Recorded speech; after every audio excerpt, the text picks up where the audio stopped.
Welcome to Shakespeare FC, The Words, a 5-minute journey into the individual bits of language that were forged, fletched, hewn, and hammered, and sometimes crowbarred, into existence by our brilliant and witty Warwickshirian wordsmith, or, as you become more familiar, Uncle Will.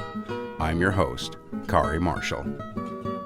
Today's word we find catalogued and categorized in the tales of two star-crossed lovers, a jealous Moorish general, a rather mopey Danish prince, and even within a later sonnet. What word could possibly designate, signify, represent, stand in for, characterize, typify, or maybe even betoken? A word that seems to tell you exactly what something means, while maintaining the polite distance of never getting emotionally involved itself. A reliably stoic butler of semantics, if you will.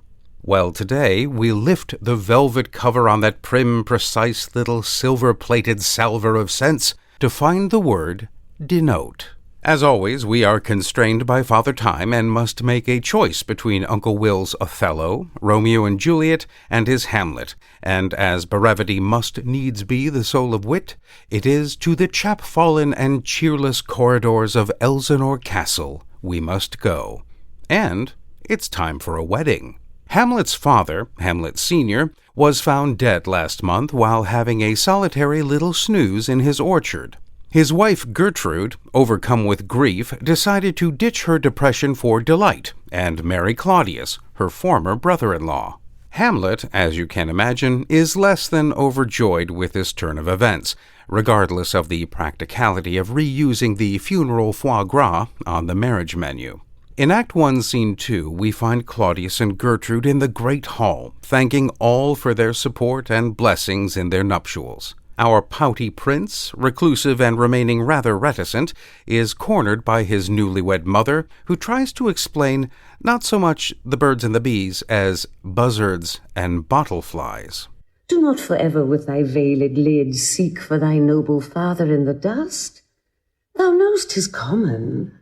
All that lives must die, passing through nature to eternity. Ay, madam, it is common. If it be, why seems it so particular with thee? Seems, madam? Nay, it is, I know not seems. 'Tis not alone my inky cloak, good mother, nor customary suits of solemn black, nor windy suspiration of forced breath, no, nor the fruitful river in the eye, nor the dejected haviour of the visage, together with all forms, moods, shapes of grief that can denote me truly. These indeed seem, for they are actions that a man might play. But I have that within which passeth show, these but the trappings and the suits of woe. Woe indeed. Now, Uncle Will's denote found its way, unsurprisingly, from its Latin root denotare, with de meaning completely or thoroughly, and notare meaning to mark or to note.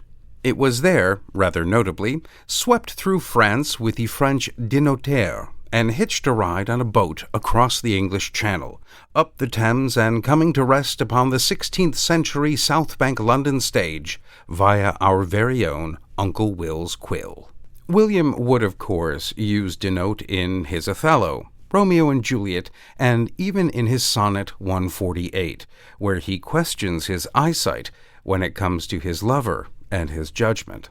What is not in question, however, is the flexibility and, dare I say, brilliance of Uncle William's use of language. What one could safely say, rather, denotes his work.